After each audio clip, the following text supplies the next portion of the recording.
Hello and welcome to the Breaking Muscle podcast, where we talk with some of the leading minds in all of strength and conditioning. I am Pete Hitzman, managing editor of BreakingMuscle.com, and hosting today's show is our resident kettlebell guru, Justin Lind. Today, Justin sits down with Chris White, assistant strength and conditioning coach at Cal Poly in San Luis Obispo. Together, they delve into his personal coaching philosophy and his passion for learning new techniques and methodologies to make his athletes better. That drive led to his recent investigation into medical Qigong and its effects on athletic recovery and performance, which culminated in a study for his master's thesis. We'll be publishing a summary of that study soon on Breaking Muscle. They also discuss Cal Poly's exploratory work on some revolutionary biomechanics with David Weck, and Chris reveals why you shouldn't trust your own brain.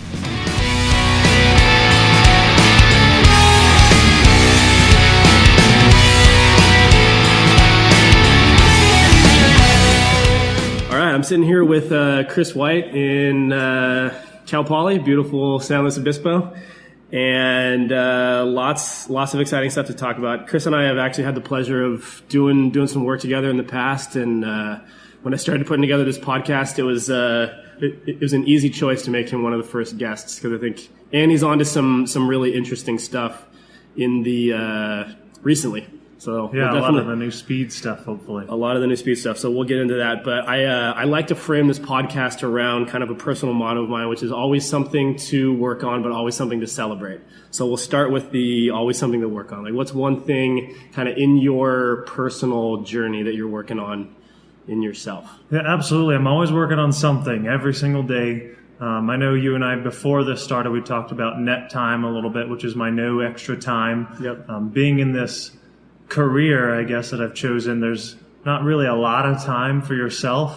The only time that you get to yourself is the drive time, because most of the time I'm trying to learn something. I'm in here with athletes. We're in Cal Poly's weight room right now. All day, I work 12 hours a day or more, plus in programming time at home or here. And so my net time, I always try to pick up different podcasts. I try to stay away from strength and conditioning podcasts a lot of times. I try to work on just a little bit of everything to make myself a little bit more well-balanced. And so that's one of the things I'm really working on right now, is just continuing to use that net time. If there's any free time that I do have, it's to focus on something else. I'm directing my focus specifically to improve on something.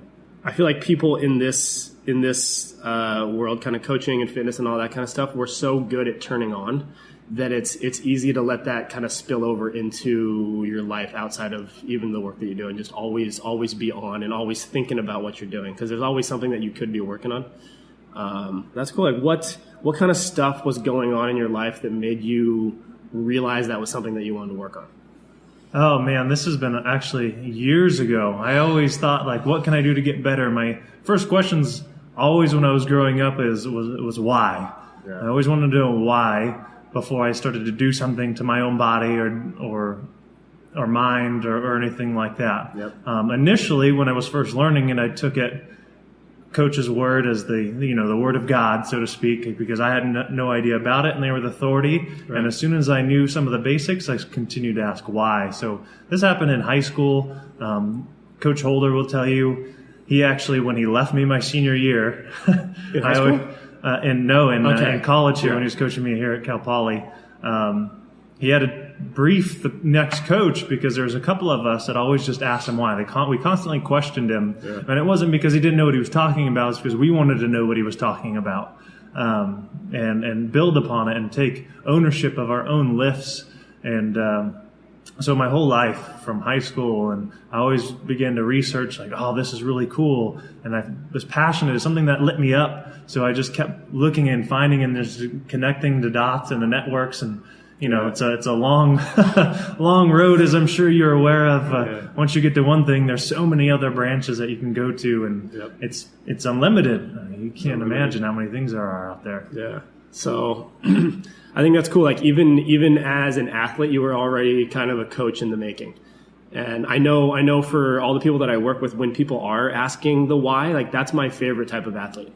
It's like people want the why behind the what.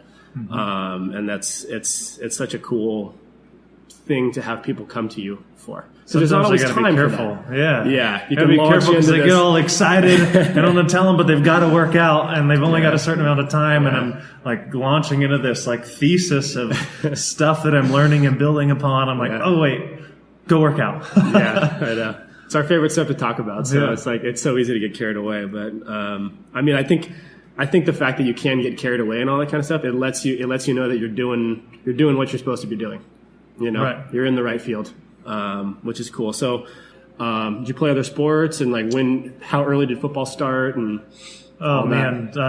probably like most kids, at least in our age, you know, or my age, it was 30s or so. We played almost all sports at the time. It wasn't as specific as it is now, and that's kind of beating a dead horse because now everything's cyclical. Everything's like, oh, hey, there's actually a lot of athletes that play a lot of sports, and I was one of those. I played at almost 3 sports every year. Yep. Before high school, it was just a rotating bandwagon of baseball, soccer. I did gymnastics, I threw everything out there, which was good. And then high school, I had to decide baseball or track, and I know my dad and grandpa, we had a history of track and field athletes in our family. Me so too. my grandpa threw javelin and the old jav, the heavy javelin. And then he threw at Cal, and then my dad went to Stanford and threw at Stanford. Okay, nice. So rivalry, like javelin throwers. Yeah, I was like, oh shoot, well, I know I'm not going to be a 100-meter runner. No. You know, being in high school is already big person. Yeah. So I want to try to throw and ended up being pretty good at it. Just I think probably from the javelin. No, I couldn't throw javelin. My body's not just made for javelin. I guess I tried. Yeah, and you don't look like a javelin thrower. They're always a little bit like longer and wirier. Yeah, I'm not. I tried. My grandpa. We went out to a local high school and he tried to throw it, and it just wasn't working for me. So. I'm sure if it took some work, but I was more naturally a discus and shot putter. So, so in high school, I did football, basketball, and track all the way up to the senior year, and then I focused on football and track. And then when I came to Cal Poly, I did football and track. So I did 2 sports almost my whole life. Too, huh? Mm-hmm. Nice. So very cool. I was able to do 2 sports almost my whole life until.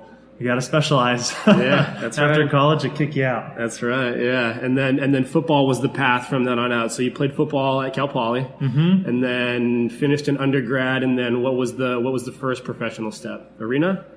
So I got signed through Canada first. I ended up having a meniscus tear, which was minor, but it was during camp, and so they needed some bodies. Right. So it was a long. To make a longer story shorter, there's a lot of things that happened. That since I came back to the States, got my meniscus fixed, got rehabbed. It only takes 2 weeks because I got it scoped.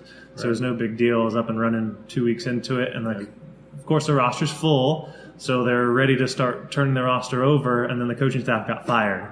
So that's to save you the rest of the story. That's kind of what happened for the rest of my career was these people kept getting turned over right when they were interested. And I was going to get to go back, and it just kept happening over and over. Yeah. And so, needless to say, at the end of the day, I always say, if I was good enough, I would have landed somewhere. It is what it is, and I'm totally fine with it. It gave me so many experiences that nobody ever gets to have, and I got to play football for free. I got paid to do it a little bit, but. Yeah.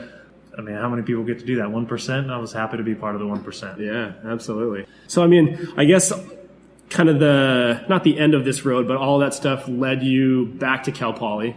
It did. And ended up pursuing a master's in kinesiology. Okay. I took a more exercise science route, so I did my advanced biomechanics, exphys, and those types of things. And you can tailor it a little bit to what you wanted to do. Right. I was definitely on the exercise science route.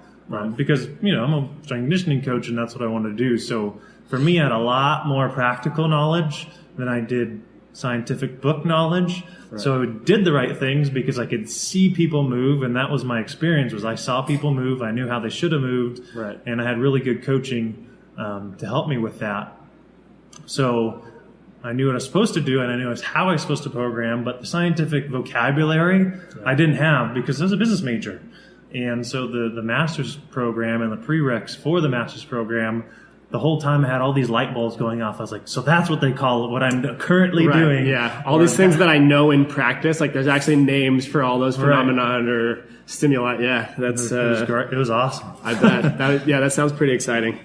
So I guess we'll get into like some of the other like specialties that you have and all of that. But before we do, as kind of a preamble, like I always like to ask people what you feel like your coaching philosophy is. Like, I feel like most coaches feel like they have a mission or like something they're trying to convey or something they're trying to offer to all the people that they work with, or just some of the important things that kind of shape your philosophy. I definitely am. So my coaching philosophy, I actually pulled it up because it's something I've been working on all the time. It's fairly liquid, and I just changed it to make it a little bit more concise in the last few months. Yeah. So what I ended up coming up with was that exceptional character, discipline, and passion are priorities that are developed through time, trust, and maximum effort.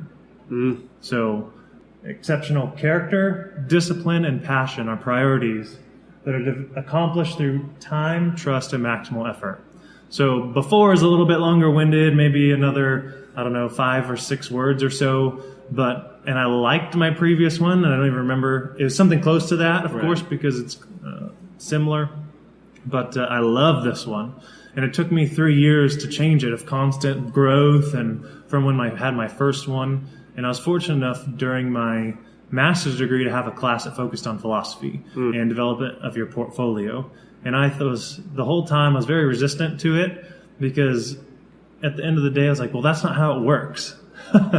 And here, as my experience and education at the time, I was like, that's not how it's working currently for me right now. And you can't just say all these things and it works. But I actually just emailed the professor after I came up with this new one. Yeah. So I thanked her and told her that exact thing. I was just a little bit resistant to the idea, but here's my new philosophy. I love this. I appreciate what you tried to instill in us, despite my, resistance to it. And it's huge. I mean, if you can develop this foundation with your philosophy and bounce everything off of it, it's incredible. And I've listened to some podcasts with Aaron Osmus and those guys that have been kind of legends in the strength conditioning field, and that kind of stuff wasn't even too much around. John Wooden was really the guy that had his philosophy, and he kept working on it because it wasn't always what it is now, the triangle. Aaron Osmus didn't even get it until after he got fired and didn't get a new job based on his story. And I was fortunate enough to develop one as I just barely first started coaching and saying, hey, this is important to start developing it. But even before I heard that podcast, I kept trying to make it better, and make it better. Because if I could get the kids to embody that philosophy, then it didn't really matter. And it never really mattered to me anyway, because it's how I trained myself. That's why I really believe in this. Right. It didn't really matter how they perform necessarily, because that's going to come. If they could focus on those things, discipline, passion, and find those things and use maximum effort to get there, then all that success is going to come. It always does, and there's going to be moments that are uncomfortable. There's going to be failures. There's never not going to be failures. So being scared of something like that and holding off, it's going to only guarantee that you're going to fail, right, and not even push past it. So it's one of those things where I constantly develop. So it basically went from day one. I had my first philosophy. It took me about 3.5 years to change it, and I'm hoping it's going to take 10 years or more to change this one. Right. So I'm sure as I keep learning, and that may change a little bit. Sure. Hopefully not too much more, but I'm open to it. But hopefully a little bit, because it means that you're continuing to learn and grow and all of that. And I think it's beautiful that you had something that kind of pushed you to create that in the beginning, because I think it's super important for people that are trying to bring something into the world, either creatively or through the type of stuff that we do, bringing a philosophy and some type of like life-changing thing to people, whether it's collegiate athletes or general population people or anything like that, and to have given some conscious thought into the type of things that you value and that you're trying to bring into the world, it just sets your commitment even deeper than it already was. And I love that you said, if I can get the kids to embody that, but it's also a reminder to yourself of what you're trying to embody every day. And having something concrete to go back to, like you said, you can bounce all your decisions off it. It kind of gives you a filter of like knowing these are the type of things that are important to me, and these are the type of things that I'm going to try to make all of my decisions through. Oh yeah, absolutely. I bounce everything off of it. It's my constant unchanging purpose is what that is. That's right. Yeah, it's beautiful. I guess the other thing that is really interesting about your whole road that we really haven't touched on at all is your master's thesis. When you were finishing that, and some of the Qigong stuff.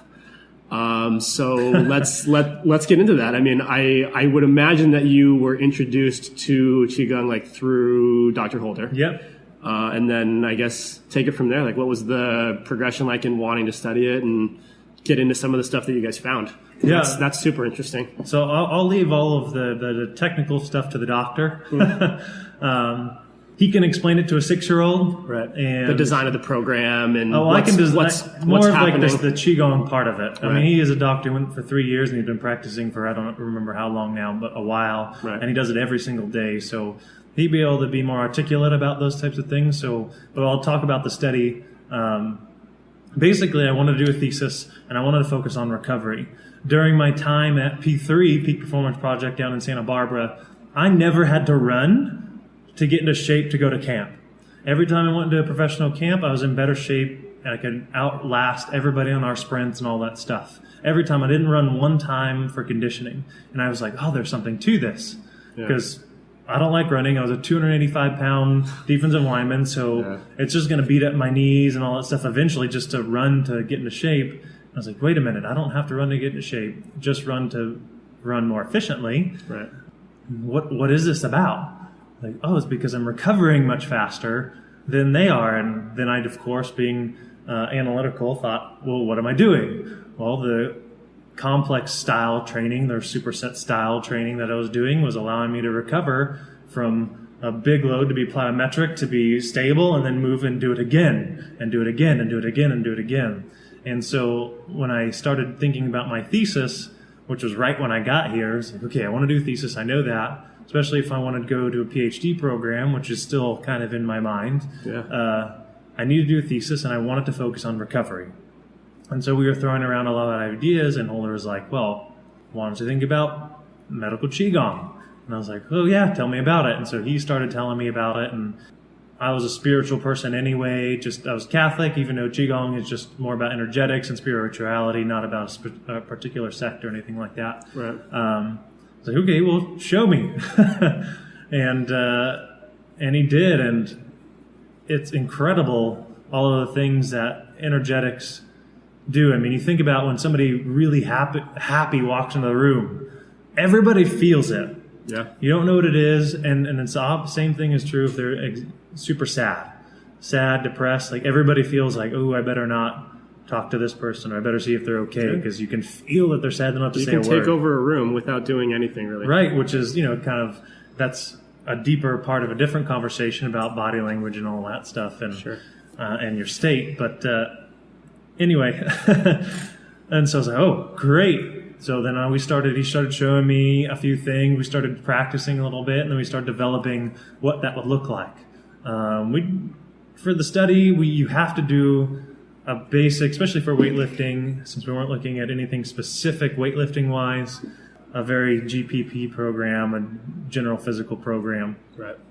And so it was all the things that we normally do in here, like front squats, deadlifts, bench press. We front squat a lot in here. Right. And so there's some of the bigger exercises we tested. Anyway, and we also tested mental well-being. I thought it was a huge part. Via questionnaire. Weekly. Correct. Yeah, weekly, every Friday at the same time. That way, it was the same. These studies, they get some validity up in there. And so we pre-tested them with all of their strength stuff. And vertical jump as well was in there. We thought that was important. Ended up being kind of a wash at the end of the study, but doesn't change a whole lot in 8 weeks or whatever it was. Yeah. Vertical. 6 weeks, was the minimum time for change that we saw, and that change was very small. Right. And we did it in technically 8 weeks was our program, with week 1 and 10 being the pre-test, post-test. So we only had 8 weeks of training, and we split up into 2 groups. It was voluntary. So we had our intervention group, which was the Qigong. A non-intervention group was just the physical lifting, and everything else is normal. Every morning, Monday through Friday, at 6 a.m., which is incredible in itself for these athletes. That's early for a college student. Still dealing with everything else that regular students, civilian students have to deal with, but having to get up at 6 a.m. Or earlier than that to get here, because we closed the door at 6:02. So, and that was kind of part of our scientific process as well. Anyway, it was about a 15-minute self-practice session, which if anybody's familiar with Tai Chi, very moving meditation type practice, and it was about 15 minutes every day. And by the end of the study, I'll backtrack just a little bit. For the well-being questionnaire, the non-intervention group had an average overall higher well-being score than the Qigong group did at the beginning, which, like, you can't, it was just that's the way it was. Random, yeah. Now, Qigong is really intention-based. So you see it in your mind eye. If you see a yellow orb in your hand and you feel it heating up, that's what it is. Right. So just take everything you know about Western medicine and just put it to the side. Don't forget about it, because it's super valid. It's definitely valid. Of course. It's just a time and a place for different things and different ideas on different concepts. And so for the first week and a half to 2 weeks, we've got to teach these kids what their intention is to be. Moving energy through their major organs or vital organs, heart, liver, spleen, all of those types of things, kidneys, and see like the colors that we told them to see their heart like in their mind's eye, very clear and rich and vibrant and those types of things. And by week 2, the well-being scores completely switched. You saw the cross point and it never looked back from there. The more interesting thing when you look within the data points is that they all kind of had an increase in overall well-being for the most part. The non-intervention, so the non-Qigong group, had a smaller increase. But the cooler thing was that the spread was way smaller in the Qigong group. So there weren't these big waves in feeling depressed or happy. Right. In Qigong, extreme happiness is just as bad as extreme depression, because it's a huge emotional shift, because what goes up, what must come down. Out of balance. Way out of balance. But the Qigong group had a very small change, and so it had a better curve. Yeah. Which was cool, because you don't really get to see that unless you look at the graphs. And then for the physical stuff, which is super impressive to even the lay person, because you can see it. It's physical. Yeah. Concrete. Very, very concrete. The front squats, everybody went up on average by a lot. I think it was an average of... In both groups. Both groups went up. But the Qigong group and the front squats went up an average of, on the front squat, about 10 to 11 kilos more. So that's about 20 pounds, 25 pounds on average. Yeah. We had, and on the deadlift, a little bit less than that, and then the bench press, a little bit less than that. But so the front squat was the star of the show for the weightlifting, so to speak. And remember, everybody's been doing this for years. That's the biggest thing about this, is to see that type of increase, regardless of where it comes from, in only 8 weeks, and already highly trained athletes, is pretty remarkable. Right. So that those increases, and you could see it at about, the program really kind of got dark, so to speak, around week 6 and 7. That was when the loads of the weights got really heavy. And you could see the kids perform, and we spoke to that a little bit. There's a huge difference. Like the kids who were doing the Qigong and being able to recover is what we're saying. Right. It was easy for them. It was tough, but they went through it. Whereas the other kids, they were struggling. It was like, I'm not sure if he's going to get this rep. And we couldn't have that happen. We couldn't have them miss. Right. It was okay at the end for the if we wanted to see good results for the Qigong. Right. But it is what it was. And it was incredible, the end results. And we're saying that because energetically they cleaned themselves out, their body was able to operate more efficiently, and function more optimally, which allowed them to take all of the stress, which in Chinese medicine is the same. So there's, I don't know how many cancer studies we ended up looking at. And even in Western medicine, it's like that's starting to become more and more of an accepted idea that stress is stress regardless of the source. Because the physiological changes are basically the same reactions. You get these inflammatory biomarkers that, I had stress because my girlfriend who I loved of 10 years cheated on me or something like that. Right. And it's super depressing. Well, cancer acts somewhat in a similar way where you get these inflammatory biomarkers. Right. And so that's how we cross the bridge, because it's exactly the same reaction within your body. So although we didn't do blood tests, because that's expensive, right. So if anybody wants to fund us, we're up for blood testing. Do a more comprehensive version That's of this. right. Yeah. That's absolutely right. Then we could actually see what those blood markers will look like. But based on previous cancer studies, and this is the first of its type for exercise, right. They saw decreases in those biomarkers when doing just the Qigong intervention. So we're saying that because they did their self-practice Qigong, it's more reliable when you want to do it with anybody else wanted to do it. Right. So if you go to, I don't know, Oregon or something, we could give them this program and it's going to affect them the same way as they did here. Right. Which will be, I mean, you can imagine these highly trained athletes not getting injured as much, not as tired because it affects their sleep, because they're able to recover better when they sleep. So it turns, getting up early, they probably didn't go to bed real early. It turns 6 hours into sleep feeling like 8 hours. So they're getting almost 2 extra bonus hours within their 6 because they get so much better REM sleep. Yeah. So, and that wasn't for sure within the study, but that's what we're saying. Right. I'm curious too about just the quality of life aspect of it, and just from kind of a qualitative observational place, like when you guys were in here watching them go through their training sessions, was there a visible difference in the two groups? I mean, body language, just their overall kind of state of being when they were in here training, especially when the program got to some of those darker places? Oh yeah, absolutely. I mean, the weights were going up better and they were more prepared. We didn't speak to this because that's not what we're looking at necessarily, the qualitative aspect, although it's kind of part of it since we're doing the well-being questionnaire. Right. But we were just specifically looking at those answers. I'm not going to include the qualitative aspect. Right. But I can it's observational. Right. It's I mean, there's plenty of qualitative studies. But yeah. And one of my, on my board was she's done so many qualitative, that's her thing. She does qualitative research. Right. And she said it would have been interesting, and I agree with her, but it was just, that would have made the study another 15,000 words probably. Yeah. But you could see the difference. They were ready to go.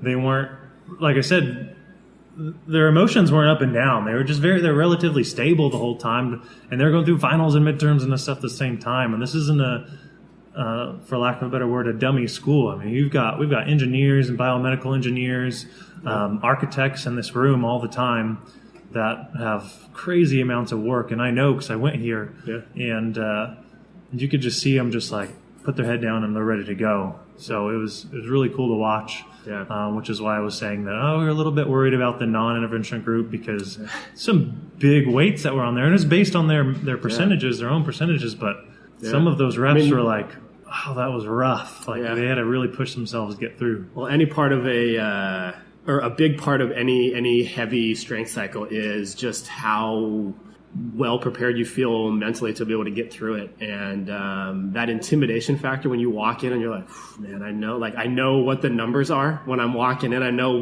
how many I'm going to have to do and at what weight. Like that intimidation factor is real. So for them to come in and feel a lot more confident and strong about going through it is, it's an interesting thing to kind of notice on the side while you guys are going through it. Oh yeah. And then, so the last thing that I really want to talk about is some of the new stuff that you're doing. And it's interesting now. I didn't realize this before we sat down today, but I see kind of a similar vein that maybe has led you to some of the stuff that you're doing now. And it's wanting to know the why, but also being like deeply curious and innovative. And just if something seems to show merit, it's like, it doesn't matter what I think I know, I'm going to go explore this. And it seems like that's the same type of mindset that you came into doing all of this I don't know if you have like a general name for it. Weck method, head over foot. Right. All of those. All of the above, spinal engine, they're all Yeah. kind of related. So let's get into it. I guess, like, how did you come to find it in the first place? So I'm, like you say, and you're totally right. I'm constantly trying to innovate for myself. I know what works really well because I'm still trying to train like I'm an athlete. I feel like if I know every little thing about it, then I feel comfortable giving those types of things to my athletes. Now I understand that when you give it to a group of athletes, you're going to learn a lot more about the exercise than if I'm doing it myself, because I'm a technician at things. Right. So I know what to expect at the very least with when they start doing things and the problems I'm going to run into. Now, my whole life, weightlifting was awesome because I know that in some sense it made me stronger and it made me able to perform better. And as I kept getting into it, I was like, I don't move like this on the field. This makes no sense to me. Right. At all. It's kind of an other. It's like, I know this is making me better and stronger, but I'm not necessarily doing the exact same movements or patterns that are actually part of my competition. Exactly. It's way more fluid. And I actually found myself telling athletes that before I had words. It's like, listen, I know this isn't how you move on the field. And I was like, you can't tell them that because it kind of promotes a little bit of instability within your programming. Right. But I understood what they were going through, and I was just as stumped as maybe they were if they were just as curious. Like, I don't move like this on the field. I can't say brace as hard as you can during the squat so you don't move anywhere, when in reality you never do that. Yeah. The only time I ever have done that, and I'm not even consciously, it was just subconscious at the time, was when I'm trying to drive my head through a quarterback spine or my shoulder through a spine when I'm tackling somebody, and that's just an automatic thing. Well, it's momentary. Like, you do have a braced, relatively neutral spine at moments, Right. in athletics, but for the most part, I mean, I don't know. I think it was Kelly Starrett is talking about, like a neutral spine, and he's like, go have a jiu-jitsu match and try to maintain a neutral spine the whole time. Like, you're going to be dead in the water. Right. So I mean, and Dr. Starrett, Kelly's talks about when you run, it's a try to keep your spine braced, and in my advanced biomechanics class, some of the research you said the tighter your spine, the less movement, then the more efficient you are going to be running. All of these science that says this, but I'm still... They make the bow analogy. It's a loaded bow. The tighter it is, the more you can load it and all that kind of stuff. It's like, well... Makes no sense to me. I see that analogy, but it also, just as you said, it doesn't make perfect sense. Right. So I'm always looking for something to just make my athletes better, always. And I always put myself through it first. So when I saw David Weck, who I guess he's most well known for the Bosu ball and tensional balance after that, I saw him doing these Weck method trap bar deadlifts. And I was having issues with my track kids with traditional deadlifts. No matter what, their back should be sore. No matter how good their technique was, no matter how many times I was on them about back flat, back to lats, all of those good coaching cues that you have to have if you're going to deadlift well. Right. They were constantly complaining about their lower back being a little bit sore. And whether I knew it was just temporary soreness or not, it was affecting their mentality of doing the weights and not wanting to come in and all of those types of things. And it affects the trust that they have in you. Right, and the toughness, honestly, doesn't really matter. I mean, yes, we want them to be tougher and so get through it. It doesn't really matter, because as soon as they perceive something to be bad and that's all they can think about, then it's over for you. So I had to find something that would be similar in nature and not hurt them. And it wasn't hurting them, it was just not perceivingly hurt them. They're like de-incentivized to work hard and put in. Every time I could see them, we have deadlifts today. I'm like, but they're like the thing, Barry Ross and Allison Felix, and that was the first changeover from the powerlifting aspect to like, you can use this to run faster. And I'm like, everybody knows that you have to deadlift to be faster. And I'm like, well, they're not going to get faster because they don't want to do it. And if you're not going to do it, you're not going to get any faster. So I saw David, and it made sense because now I've got a little bit of scientific background in my pocket. And he was doing these trap bar deadlifts with, he calls a Weck method 45 technique. So your heels are together, your feet are out at 45. And all of your weight is in between your fourth and fifth metatarsal. So those pads of your toes, not the tips of your toes, the pads. Right. And you have floating heels. So you have this floating skeleton similar to how you run. Right. So I'm like, interesting. So I kept watching his videos, and then I started trying it over the summer of last year. And I was like, whoa, this is awesome. Like, I really feel locked in. Right. I don't feel loose at all, which you may think because you're on your toes. Right. But it's actually this locked and loaded feeling where you can just drive off there. And then if anybody that knows 4-foot running, that's exactly where you run every single time you contact the ground. Right. So I'm like, and especially when you're sprinting. You can't help but you have to. Yeah, if you don't, then you're slow. Then you're not sprinting. Right. Like, that's kind of the definition of sprinting. Right. And so this was a way to load people up heavier than we've ever loaded anybody, or at least individually. And it's not going to hurt their back. It focuses on their haunch, which in this case is that lower part of your glute, upper hamstrings, which is what you need to run fast. And you can load them up with extremely heavy weights. And the only thing that you're going to have to worry about, if done well, is their grip's going to give out. Right. Because it's so heavy. And so right now, I think the lowest sprinter we have, they're small, a female, they're doing reps of 160 kilos. Yeah. Which, for anybody, if you want to do the math, it's about 352 pounds for 3 reps. Easy. For small female college athletes. They're about 150 pounds or so. That's pushing some big weight. Yeah, well, over and over and over again. And so when they get out there right now, you can see, just look at the headlines. And I haven't even told the coaches that we're doing this. And I didn't tell them the reason why we're doing it. Right. To make them run faster, because it's so new and awkward. So anyway, I started deadlifting and their backs didn't hurt anymore. Injury rates started going down, and they started running, jumping faster. I was like, awesome, let's learn more. So we basically, Holder and I, Skyped David, and we visited him down in San Diego. We spent 2 days with them learning all of this coiling core, Grakovetsky, the spinal engine, all of those things that we've been starting to write about and coming out on Breaking Muscle, Holder, David, and I. And I basically, the whole time all this writing has been going on, I've been self-programming it. So I prescribed it, the very first one here in the fall quarter, so August through December. Yeah. And we're the first team to do it.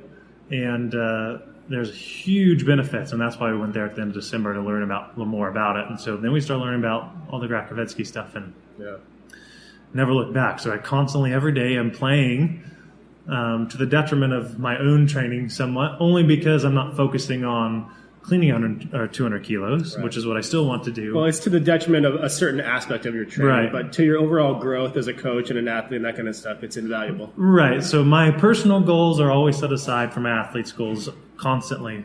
So I'm always filming things where we have a Facebook group, a private Facebook group that we just I think I text David almost every single day with videos. He just does the same, and we're just constantly analyzing it. And we have the benefit of, I'm programming this for 200, 300 athletes or more. Yeah. So I get to see all the things that are wrong with it, the things that I don't throw out, the things that we add, different cues that I give are huge for some of these athletes. So this coiling core, we're actually using your spine to drive the running as opposed to your legs and hips. Right.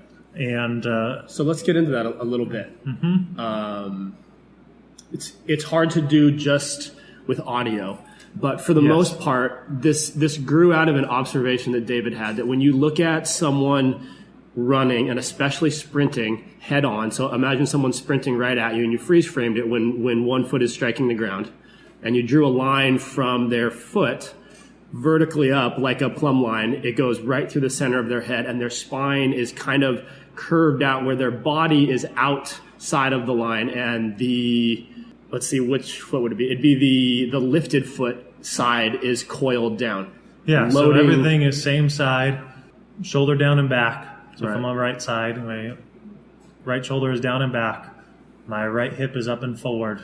Right. So I'm coiling, getting ready to strike the ground, and almost like a spring, coil back onto the other foot. Right. So it's this constant side bending in the frontal plane. Right.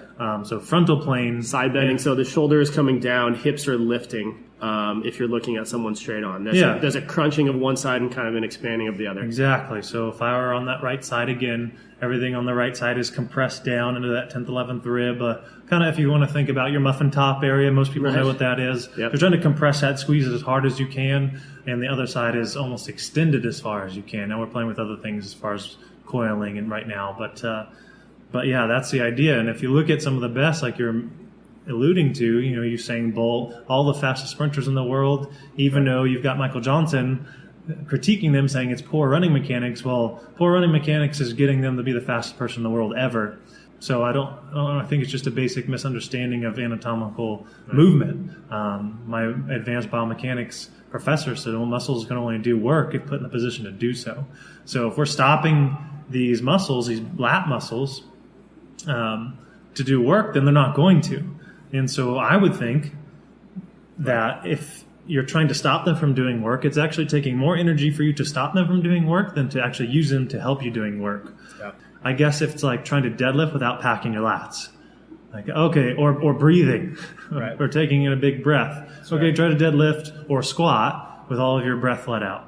Right. Well, it's not going to work out very well for you because you're not using what you have. Very similar to that. So we found with my own personal, if anybody's spiritual and they go to Catholic church or anywhere that gives communion, or if you're standing in line anywhere and it's a slow line, watch how they move. It's always side to side. Nobody's ever going forward, because when your head is over your foot, you're in your best balance. I keep wanting to videotape. I got to ask I'm Catholic, so church this morning. Every time I want to take out my phone and videotape them going to communion, because everybody is side to side. Because it's almost the slowest non-movement that you can have, kind of and they've got to be balanced. So their head is over the foot constantly, and it's just an obvious thing that nobody sees. It's hiding in plain sight. Well, yes, they're more balanced, and the fastest way between 2 points is a straight line, and the head over foot is a straight line, and then using your back to coil is like this spring that propels you forward, and it seems so obvious and so missed. It just it looks funnier, I guess, if you're coaching people to do it at first. Right. But once you pattern it, it takes 2 to 3 minutes, which is really why we started to adopt this. Right. 2 to 3 minutes. We found super compression, so we're using our priming aspects of the coiling, this compression movement, the sidewinder drill. Just had an article about this come out on Breaking Muscle about the lats. You're kind of prone on the Bosu ball doing these weird kind of side bend things. And we could run, and we could feel it faster immediately. Like, okay, this works. Yeah. I mean, most of the time... And that's not even... You haven't even really strengthened it. You've really just woken it up and gotten it to engage when you go and do the movement pattern. That's what's so cool about this. I've had the opportunity to meet David. Actually, pretty soon after I realized that you guys were working together, I happened to be at the same trade show as him. So I went and saw him out and said, "Hey, I'm friends with Chris White, Chris Holder. I see everything you guys are doing. I just want to talk to you more about it." And so we spent probably half an hour together, and he had me doing all sorts of weird things. Oh man, only 30 minutes? I know. Well, yeah. Well, talk about passion. Talk about passion. Yeah. Mad scientist when it comes to this stuff. Scientist. Some of the stuff he comes up with, like, okay, we got to rein him in a little bit. Yeah. But man, he's great. Yeah. He had a lot of demands on his time that day. There's people waiting in line to talk to him. Yeah. But what's interesting is you can feel the benefit of it immediately, because it's not something that you need to put in work to really strengthen some of these things. If you just do a couple of the movements he's talking about, I did some of the sidewinder stuff, did some compression springs and some compression squats, standing on the Bosu Elite, and it gets you to wake up things or kind of pattern in things that you might not have ever done before. Mm-hmm. And you step off the ball, and even just walking across the room or going for a jog, it's like, wow. There's been at least a temporary, for the moment, change in my body, and I'm moving through this jog or even walking across the room differently than I ever have. Yeah, and if you do it on one side is when you really feel the difference, right? Right. I mean, for people at home, what you can do is just walk upstairs. Walk upstairs and try to keep your head down your sternum, down your pelvis, so right down your midline inside your foot. Try to walk up the stairs the whole time. Then on the next flight, put your head over your foot and see how much easier it is. Right. Just feel what you feel. I mean, don't take our word for it. Just do it, and you'll see it. So it's one of those things where you know right away, this just feels better. I just posted a video to our kind of our private-ish Facebook page, just melding of coaches, so to speak, and it was about these lunge jumps or split squat jumps or Russian hops, whatever you want to call them. And I knew this before. I've been doing it for a while. But I left my head down my midline and jumped as hard as I can, like I always do. And then I contrasted it with my head over foot, this coiling aspect of it. It was easier for me. It took me less effort. And I jumped way higher. It wasn't close. Yeah. And I wasn't out of breath. So a lot of the sled pushing I do head over foot. It's a little hard to do because your arms are fixed, but just the positioning of putting my head over foot, the economy of pushing the sled is way better. So I can push a lot longer then I get more work done. Yeah. And man, the more work can get done in a shorter amount of time, it means you're just going to get better that much quicker. So, and the injuries and all that stuff, because you're putting your body in a more stable, balanced position, are going to start to decrease. Yeah.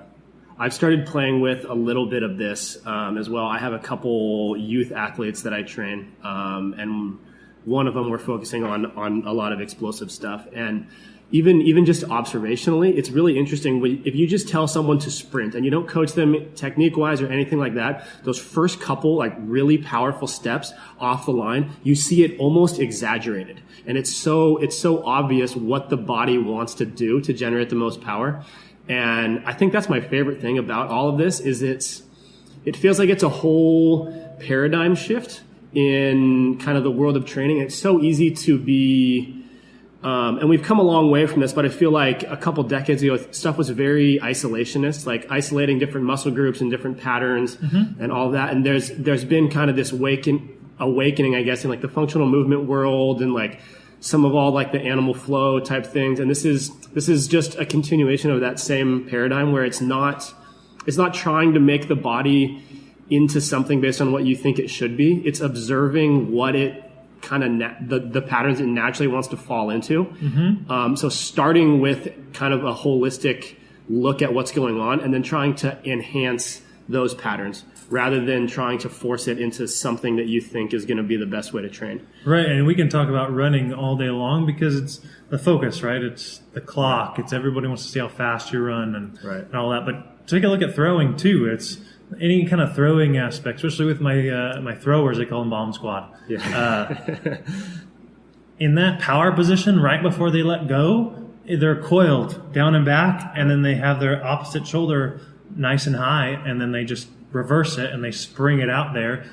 Pitchers, batters, look when they're in the box, that inside elbow with the bat is down and then it's their opposite shoulders up, and then they drop it and get out. And I'm not saying anything about how to hit a ball because I played baseball before high school, so who am I to say about that? Right. That's left up to those coaches, but we can make them more powerful when they do what they're supposed to be doing by using this technique. Yeah, it's interesting because when you start seeing it, you start seeing it everywhere.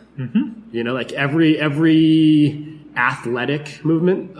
So it doesn't necessarily mean every movement you see in the gym. Like you watch someone do proper deadlift and you're not going to see it. But when you kind of get out of a training mindset and people are just moving, and especially in a competitive, intense, kind of fast way, and you just really take a deep look at the patterns that they're defaulting into, you start seeing it everywhere. Right, exactly. It's and we're really, not saying really you amazing. shouldn't deadlift, and of course. And I'm not saying that we're gonna do the Weck Method 45 all the time. I think it's a programming aspect of it, where the different ranges of motion are more appropriate in later portions of the training, and different parts of it are more appropriate in different times.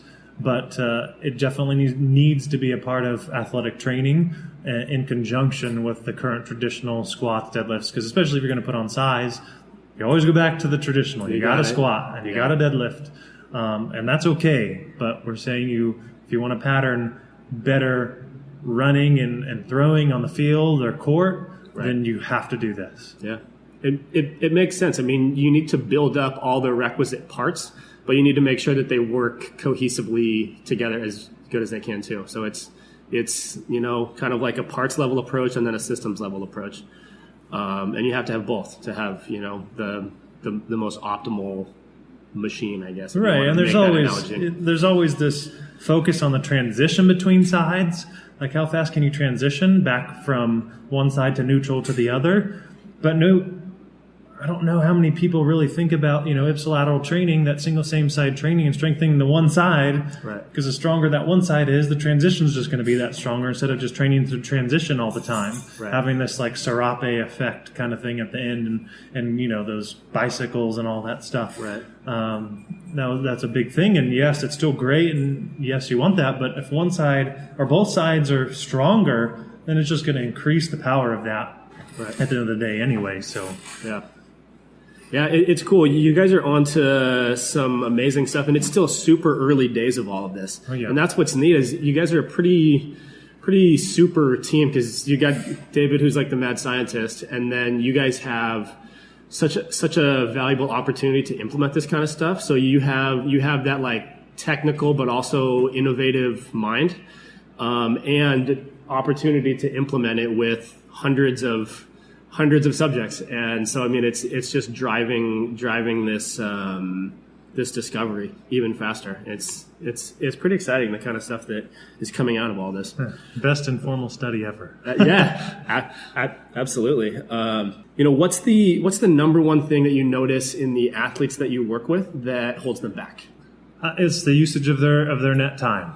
Yeah. Honestly, it's them believing their own brain. All right. So your brain is 5,000 years old. Everybody really knows that. They just don't think about it all the time. Right. And it's just there to protect you. It's just telling you things to keep you safe. Right. If you're scared of something because it's unfamiliar, it's telling you to not do them. It's offering this some type of resistance. Right. So you're letting this 5,000-year-old brain in the 21st century tell you what to do. Right. Well, if you want to do something, there's another thing that stuck with me. Like I said, I was fortunate. I don't even know if my parents knew this is what they were doing, but I'm glad they did. I think it was just for them, it was like, you work hard, once you commit, you do it. My mom says whatever you do, put your mind to it, you can accomplish, no matter what. If you really want to do it, you can do it. And then, of course, later on, it's more of the same.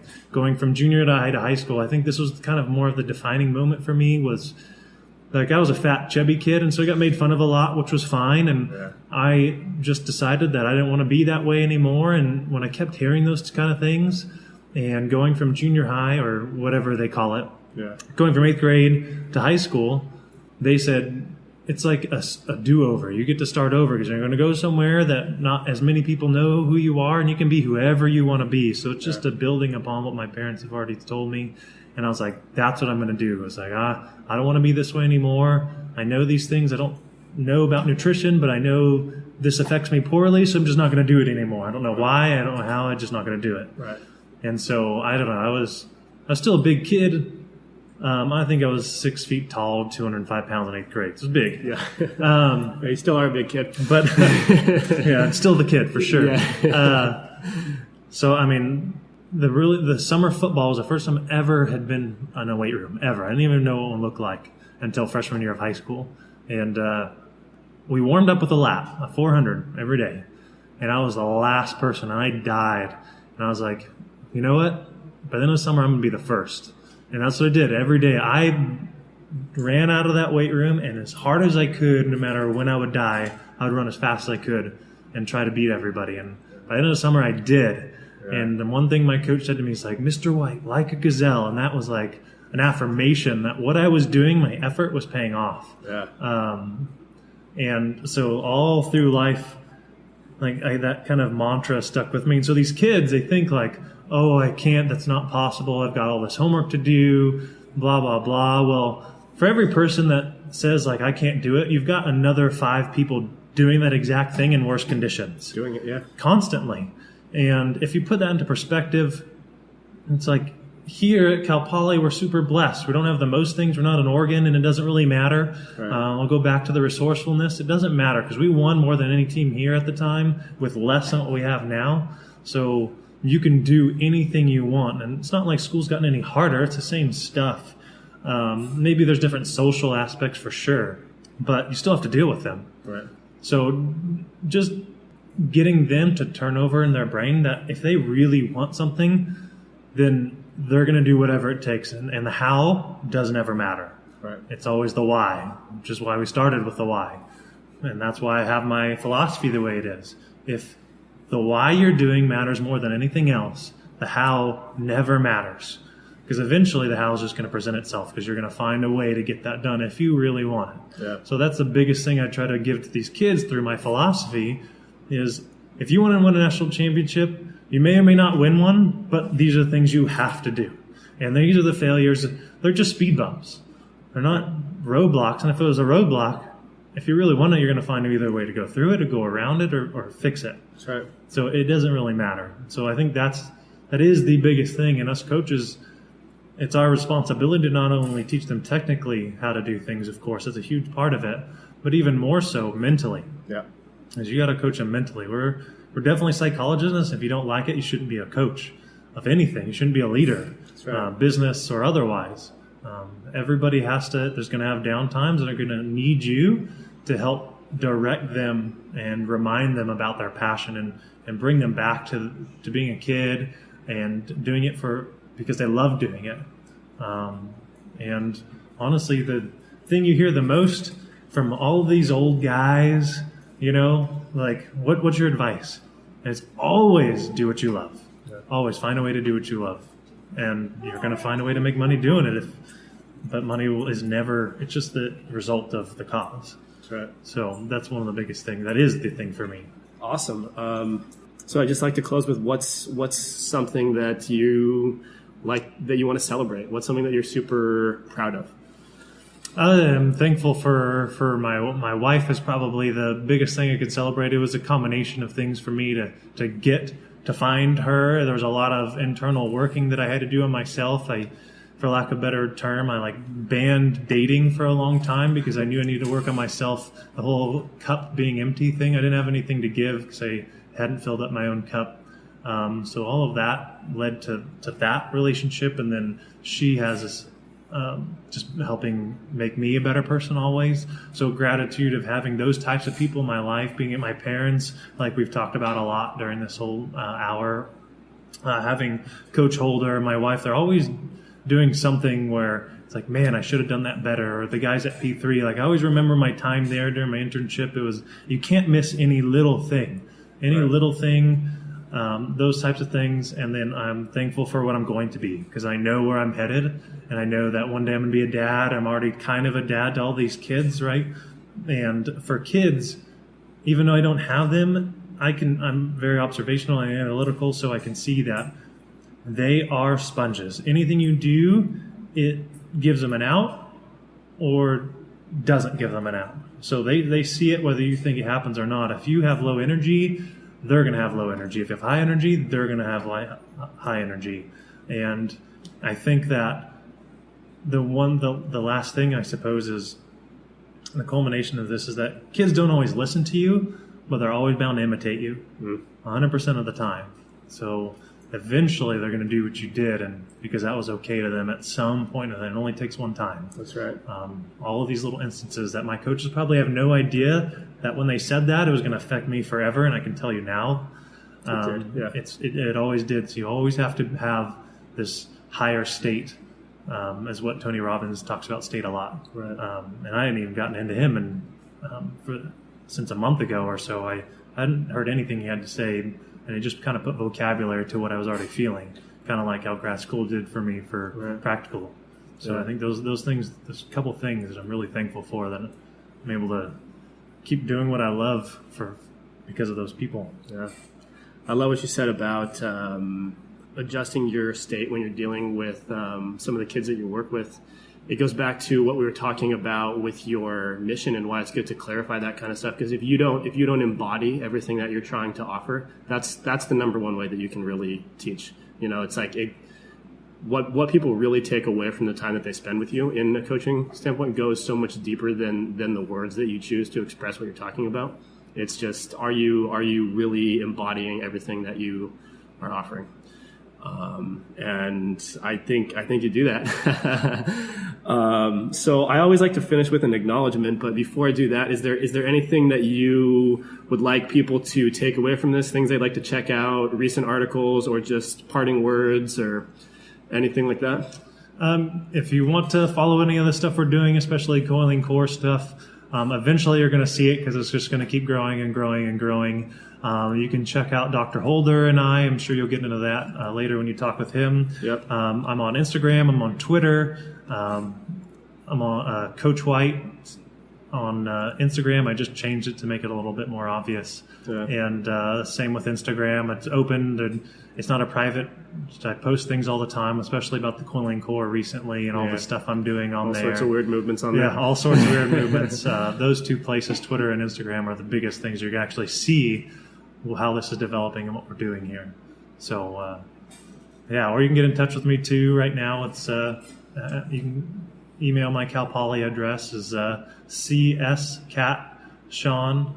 white, like the color, at calpoly.edu. So cswhite at calpoly.edu is my school email. So you can email me anytime, and I promise I'll make time to get back to you or respond in some way with Nice. whatever advice I have. Yeah, and I'll include all of that too, like in the notes for this episode. Perfect. So, awesome. Well, thanks for doing this, Chris. I want to finish for acknowledging you for some of the work that you do and some of the inspiration and the effect that you've had on me. And first, it's just for the commitment to your own personal growth. I think that so much of the stuff that we have talked about and your ability to coach and lead at the level that you do comes from your commitment to understanding yourself and continuing to grow just as a human and not only a coach.